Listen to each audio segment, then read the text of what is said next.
अस्सलाम वालेकुम वरहमतुल्लाहि वबरकातुहू। किसी भी बोर्ड के प्रीवियस पेपर्स को उठा के देखें और वहाँ पे मौजूद शॉर्ट क्वेश्चंस को अगर आप एनालाइज करें तो आप देखेंगे कि अगर वहाँ पे 16 शॉर्ट क्वेश्चंस हैं तो 10 से 12 क्वेश्चंस, और अगर 20 शॉर्ट क्वेश्चंस हैं तो वहाँ पर 14 से 15 शॉर्ट क्वेश्चंस ऐसे हैं जिनमें डू डज डिड इन्वॉल्व हो रहा है। डू डज डिड का इस्तेमाल बाकी हेल्पिंग वर्ब से कुछ वजूहात की बिना पर मुख्तलिफ है। अगरचे इनका रोल वही है, लेकिन इनके अंदर एक पुरस्रार सी करैक्टरिस्टिक या क्वालिटी कह लें जो बच्चों को बहुत ज़्यादा परेशान करती है। और कुछ लोग तो अपना एजुकेशनल कैरियर मुकम्मल कर लेते हैं, जैसे तैसे इम्तिहानात में पास हो जाते हैं, लेकिन वो कभी भी डू डज डिड को दीगर हेल्पिंग वर्ब से डिफ्रेंशिएट नहीं कर सकते। उनके इस्तेमाल में और इनके इस्तेमाल में क्या फ़र्क है, ये उनके लिए हमेशा एक मुअम्मा बना रहता है। लेकिन इंशाअल्लाह अगर आपने ये वीडियो ध्यान तवज्जो से देखी तो इसके बाद डू डज डिड कभी भी आपके लिए परेशानी का बाइस नहीं बनेंगे, बल्कि बेटर अंडरस्टैंडिंग, आपका कॉन्फिडेंस लेवल भी इम्प्रूव करेगी और आप बखुशी उन सवालात को एक्सेप्ट करेंगे। उनको अटेम्प्ट करना आपके लिए खुशी का बाइस होगा जिनमें डू डज इन्वॉल्व है। दोबारा कह रहा हूँ कि कोई भी प्रीवियस बोर्ड का पेपर उठा के देख लें, वहाँ पे चेक कर लें कि शॉर्ट क्वेश्चंस में किस कदर बड़ी तादाद उन सवालों पे मुश्तमिल है जिनमें डू डज और डिड मौजूद है। लेकिन ये वीडियो आपको बहुत ज़्यादा असिस्ट करेगी। प्लीज़ ध्यान तवज्जो से कंप्लीट वीडियो देखें, और अगर आप इस चैनल पे नए हैं तो ज़रूर इस वीडियो को भी लाइक करें, चैनल को सब्सक्राइब करें, बेल आइकन प्रेस कर दें ताकि नई वीडियोस के नोटिफिकेशन आपको मिल सके। गैर ज़रूरी बातों से अवॉइड किया जाता है ज़िंदगी संवारने और आप बच्चों के मुस्तकबिल को बेहतर बनाने, आपकी इंग्लिश ग्रामर को स्ट्रॉन्ग करने की कोशिश है। उम्मीद है ये कोशिश आपको पसंद आएगी और इस चैनल की प्रमोशन में भी आप अपना हिस्सा अदा करेंगे। तो देखते हैं कि डू डज डिड का इंग्लिश ग्रामर में क्या रोल है। तो एक इंसान अपने माँ बाप के लिए बेटा या बेटी है, वही इंसान अपने बहन भाइयों के लिए बहन भाई है, वही इंसान अपने उस्ताद के लिए शागिर्द है, वही इंसान माशरे के लिए एक सिटीज़न या शहरी है। तो इसी तरह डू डज डिड भी ड्यूअल नेचर है। डू डज डिड की पहली नेचर है, पॉइंट नंबर 1 देखें, point number 1, do does did as helping verb. तो याद रखें डू डज डिड दो तरह की क्वालिटीज़ लिए हुए हैं। पहली क्वालिटी ये है कि do does did as helping verb, यानी हेल्पिंग वर्ब से मुराद क्या है, ये मेन वर्ब की मदद करते हैं। और हेल्पिंग वर्ब मेन वर्ब की दो तरह से मदद करते हैं। ये मदद करते हैं मेन वर्ब की दो बातें बताने में, ये कि जुमला किस ज़माने का है, ज़माने या टेंस का है, प्रेजेंट, पास्ट या फ्यूचर। और इसके साथ ही मदद करते हैं ये बताने में कि जुमले में काम करने का अंदाज़ या मैनर क्या है। और वो 4 किस्म के हो सकते हैं, इंडेफिनेट सादा या मुतलिक, कॉन्टीन्यूअस जारी, परफेक्ट मुकम्मल, या फिर परफेक्ट कॉन्टीन्यूअस जिसमें काम कुछ वक्त जारी रहने के बाद मुकम्मल हो गया। तो ये हेल्प करते हैं मेन वर्ब की कि वो काम किस ज़माने में हो रहा है और किस अंदाज में हो रहा है। और पॉइंट नंबर 2 जो इनका दूसरा रोल है वो ये है, point number 2, as main verb. Main verb के तौर पर फर्स्ट फॉर्म में डू, सेकंड में डिड और थर्ड फॉर्म में डन। ये वो बातें हैं, बुनियादी बातें। इसके अलावा भी पॉइंट्स हैं। सबसे पहले आपने हैसियत स्टूडेंट इस चीज़ को जहन में रखना है कि डू डज डिड जहाँ हेल्पिंग वर्ब है वहाँ डू डिड डन एक वर्ब है जिसका मतलब होता है काम करना। तो जब किसी जुमले में डू डज डिड और फिर do did done as a main verb आता है तो वहाँ पे बच्चों को कन्फ्यूजन हो जाती है। जब ये चीज़ें आप मिक्स अप कर देते हैं तो फिर परेशानी का सामने आना, फिर बच्चों से ग्रामर की गलती का होना एक यकीनी अमर होता है और उससे बचना बहुत मुश्किल हो जाता है। इस वीडियो में कोशिश करेंगे कि आपको ठीक ठीक बताया जा सके कि do does did as helping verb और do, did, done as main verb, इनमें क्या डिफरेंस है, इनका इस्तेमाल करते हुए हमें किन चीज़ों का ख्याल रखना है और हम किस तरह रिकग्नाइज कर सकते हैं, शनाख्त कर सकते हैं कि कहीं पर ये मेन हेल्पिंग वर्ब के कहीं पर ये हेल्पिंग वर्ब के तौर पे आ रहे हैं या एज ए मेन वर्ब इस्तेमाल किया जा रहा है। तो ये डू और ये डू ये डिफरेंट है, ये डिड और ये डिड डिफरेंट है। इसी तरह डज यहाँ पे अलग से और यहाँ पे डन अलग से आ रहा है। तो ये डू और ये डिड और ये डिड, ये जब आपके मिक्सअप हो जाते हैं तो कन्फ्यूजन का पैदा होना लाजमी है। आज मैं कोशिश करूँगा इस वीडियो में, जो कदर तवील हो सकती है, लेकिन कोशिश यही है कि एक ही वीडियो में सारे मामले को निपटा दिया जाए, और अगर ध्यान तवज्जो से कोई बंदा देख ले तो फिर उसके लिए इस मामले में कोई कन्फ्यूजन न रहे।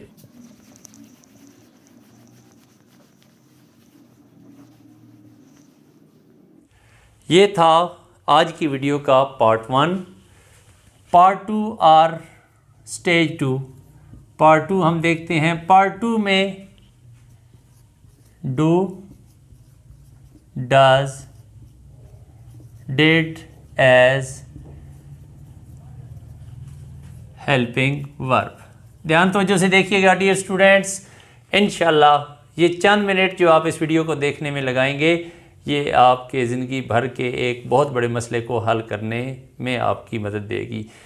डियर स्टूडेंट्स, इससे पहले आपने हमेशा ये सुना होगा कि structure of a sentence, structure of a sentence in English.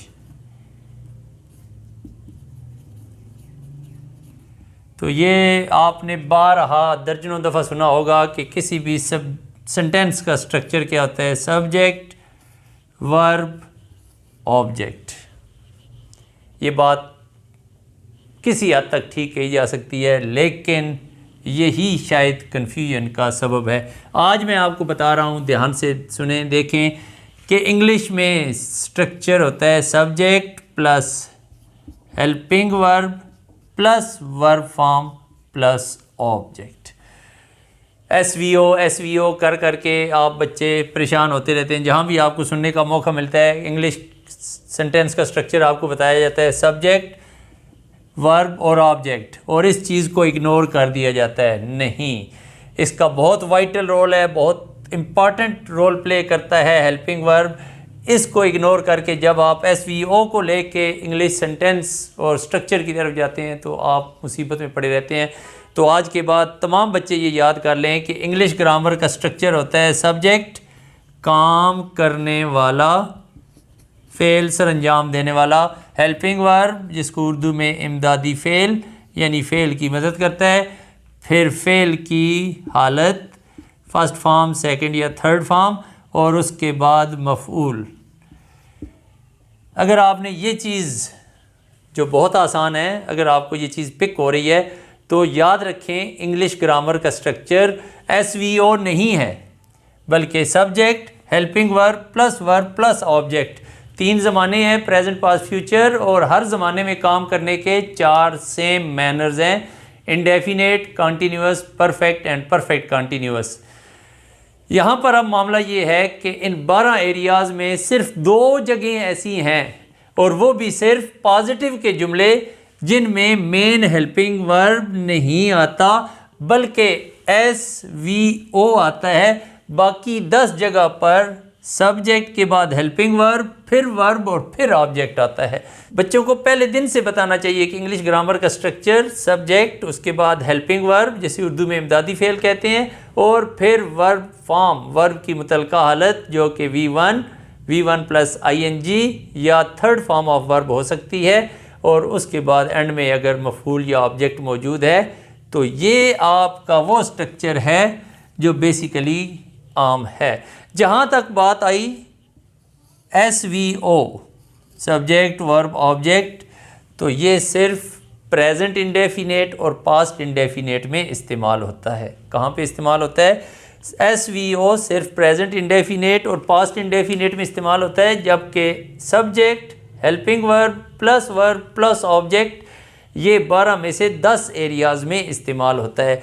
ये फ्यूचर इंडेफिनेट में इस्तेमाल होता है, ये कॉन्टीन्यूअस के तीनों एरियाज़ में, ये परफेक्ट के तीनों एरियाज़ में और परफेक्ट कॉन्टीन्यूअस के तीनों एरियाज़ में इस्तेमाल होता है।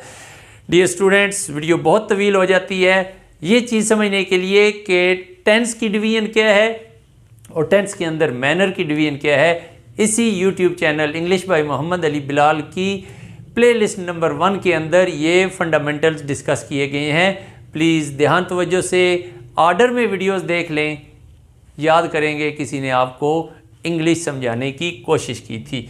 तो पार्ट 2 के अंदर ये चीज़ मैंने आपके सामने रखी है कि बच्चों को SVO बताया जाता है, जबकि 12 में से सिर्फ 2 जगह पर ये चीज़ 2 एरियाज़ जहाँ पर SVO का इस्तेमाल होता है, जबकि सब्जेक्ट के बाद हेल्पिंग वर्ब और फिर ऑब्जेक्ट, इसका इस्तेमाल 12 में से 10 एरियाज़ में होता है।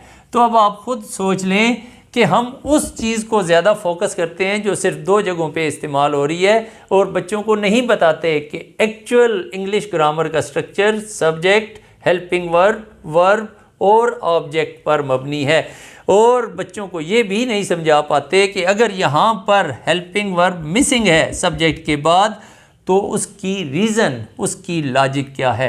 पार्ट 3 के अंदर मैं आपको बताने जा रहा हूँ कि ये किस एरिया के लिए मुख्तस है और यहाँ पर अगर हेल्पिंग वर्ब मौजूद नहीं है तो उसकी रीज़न क्या है।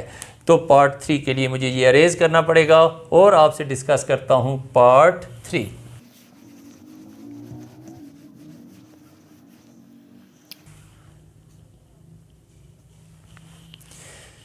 तो डियर स्टूडेंट्स, पार्ट 3 के अंदर हम बात करते हैं कि वो 2 एरियाज़ कौन से हैं जहाँ पर इंग्लिश ग्रामर का स्ट्रक्चर वाक़यतन सब्जेक्ट, वर्ब और ऑब्जेक्ट है। लेकिन इससे पहले कि मैं इस चीज़ को डिस्कस करूँ, मैं आपको बताता चलूँ काइंड्स ऑफ सेंटेंसेस। तो उम्मीद करता हूँ ये चीज़ें आपको मालूम होंगी, लेकिन चले मैं एक दफ़ा फिर रिपीट कर देता हूँ। तो याद रखें, सेंटेंस 4 किस्म का हो सकता है। पॉजिटिव यानी मुस्बत, नेगेटिव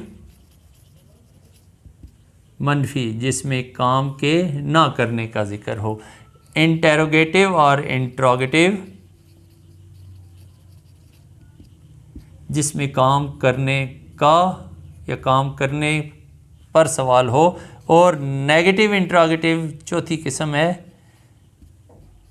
जिसके अंदर आप काम के ना करने पर सवाल करते हैं, सवालिया मनफी। तो हम इन 4 काइंड्स को अगर 2 काइंड्स में बनाएं तो ये देखें, पॉजिटिव और ये नॉन पॉजिटिव। ये पॉजिटिव है, ये नॉन पॉजिटिव है, यानी यहाँ पर काम का करना पाया गया है, यहाँ काम का ना करना, यहाँ काम के करने पर सवाल है और यहाँ पर काम के ना करने पर सवाल है। यहाँ पर पॉजिटिव का लफ्ज़ मौजूद नहीं है। तो हमने 2 हिस्सों में काइंड्स ऑफ सेंटेंसेस को तकसीम कर लिया है। ये चीज़ भी आपको मदद देगी डू डज डिड को समझने में कि वैसे तो काइंड्स ऑफ सेंटेंसेस 4 किस्म की होती हैं, 4 किस्म की, पॉजिटिव, मुस्बत, नेगेटिव, मनफी, इंट्रोगेटिव, सवालिया, नेगेटिव इंट्रोगेटिव, सवालिया, मनफी। लेकिन हमने देखना है कि पॉजिटिव और नॉन पॉजिटिव में स्ट्रक्चर के अंदर, इंग्लिश सेंटेंस के स्ट्रक्चर के अंदर क्या चेंज आती है। प्रेजेंट इंडेफिनेट और पास्ट इंडेफिनेट, प्रेजेंट इंडेफिनेट और पास्ट इंडेफिनेट के पॉजिटिव एरिया के अंदर सिर्फ ये स्ट्रक्चर इस्तेमाल होता है। फिर सुन लें, प्रेजेंट इंडेफिनेट और पास्ट इंडेफिनेट, इन 2 एरियाज़ के सिर्फ पॉजिटिव के अंदर स्ट्रक्चर ऐसा इस्तेमाल होता है जहां सब्जेक्ट के बाद डायरेक्ट वर्ब और फिर ऑब्जेक्ट आ रहा है। प्रेजेंट इंडेफिनेट और पास्ट इंडेफिनेट के ही नॉन पॉजिटिव यानी नेगेटिव इंट्रोगेटिव और नेगेटिव इंट्रोगेटिव में आपका सेंटेंस सब्जेक्ट, फिर हेल्पिंग वर्ब, फिर वर्ब फॉर्म और फिर ऑब्जेक्ट, वो स्ट्रक्चर जो बाकी 10 के पॉजिटिव में भी इस्तेमाल होता है, प्रेजेंट इंडेफिनेट और पास्ट इंडेफिनेट के नॉन पॉजिटिव में भी यही स्ट्रक्चर इस्तेमाल होता है, जबकि ये स्ट्रक्चर याद कर लें SVO प्रेजेंट इंडेफिनेट और पास्ट इंडेफिनेट के सिर्फ और सिर्फ पॉजिटिव के लिए इस्तेमाल किया जाता है। अब डियर स्टूडेंट्स, आप खुद सोचें कि एक स्ट्रक्चर ऐसा है जो 10 सेंटेंसेस के हर किस्म के जुमलों में इस्तेमाल हो रहा है, दिस वन, और प्रेजेंट इंडेफिनेट और पास्ट इंडेफिनेट के नॉन पॉजिटिव सेंटेंसेस यानी नेगेटिव इंट्रोगेटिव और नेगेटिव इंट्रोगेटिव में भी इस्तेमाल हो रहा है। और बच्चों को क्या पढ़ाया जाता है कि इंग्लिश ग्रामर का स्ट्रक्चर SVO है, बिल्कुल है, लेकिन ये बहुत महदूद पैमाने पर इस्तेमाल होता है। और अब आप जान चुके हैं कि इसका इस्तेमाल कहाँ पर होता है। इसका इस्तेमाल होता है पॉजिटिव सेंटेंसेस ऑफ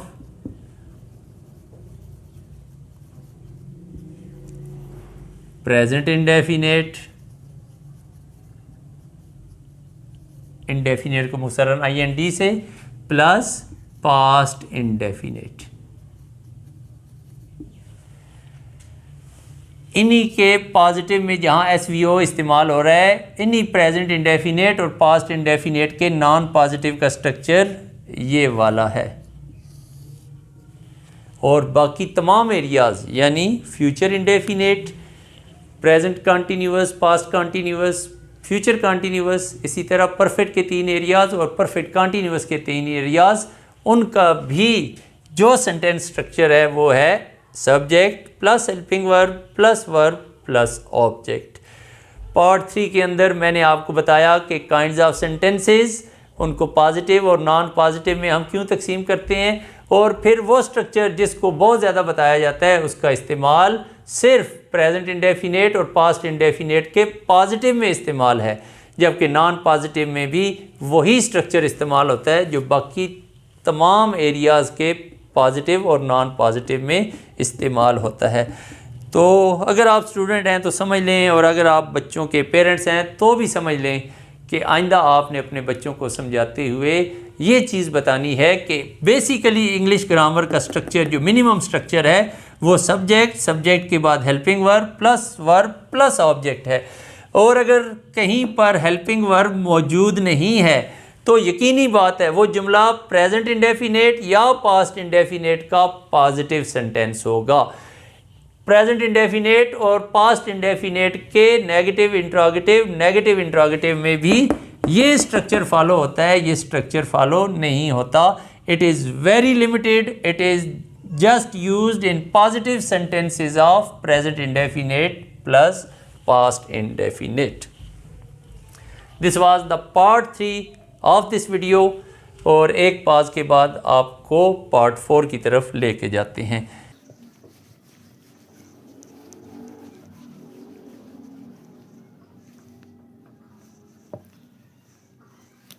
जी, तो पार्ट 4 में हम देखते हैं do, does in present indefinite,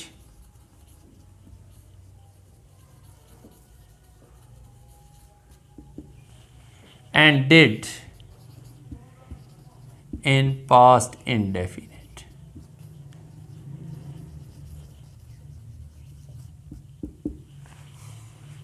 हर ज़माने के ज़रूरत के मुताबिक 1, 2 या 3 मेन हेल्पिंग वर्ब्स होते हैं। मेन हेल्पिंग वर्ब्स को इसी चैनल की प्लेलिस्ट नंबर 1 के अंदर डिटेल से डिस्कस किया गया है।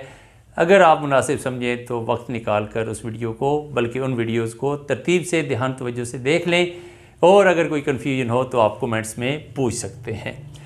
तो याद रखें, प्रेजेंट इंडेफिनेट के 2 हेल्पिंग वर्ब हैं, डू और डज, जबकि पास्ट इंडेफिनेट का एक हेल्पिंग वर्ब है, डिड।